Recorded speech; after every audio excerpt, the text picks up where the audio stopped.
ಎಲ್ಲೋ ಬೀದಿಯಲ್ಲಿ ಅರಳುತ್ತಿರುವ ಮೊಗ್ಗು ಅರಳಿ ಹೂವಾಗುವ ಕ್ಷಣ ನೆನೆದು ಹಿಗ್ಗು ಎಂದು ಅರಳುವೆ ನಾನು ಎನ್ನುವ ಕಾತುರ, ಹಿಂದೆ ಆಗಿಬಿಡಲಿ ಎನ್ನುವ ಆತುರ.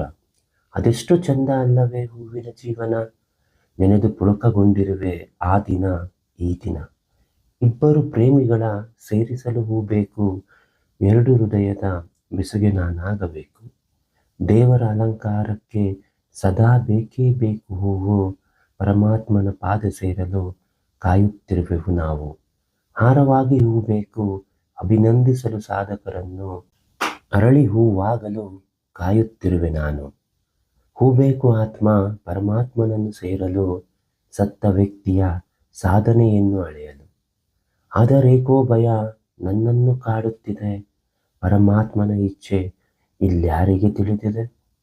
ಬೂಟು ಕಾಲಿನ ಕೆಳಗೋ, ವಾಹನದ ಚಕ್ರದ ಕೆಳಗೋ, ಕೊಚ್ಚೆ ನೀರಿನ ಒಳಗೋ, ಕೊಳೆತ ಕೊಚ್ಚೆಯಾಗೋ, ತಿಳಿದಿಲ್ಲ ಕಿತ್ತ ಮೇಲೆ ನಾನೆಲ್ಲಿ ಸೇರುವೆ.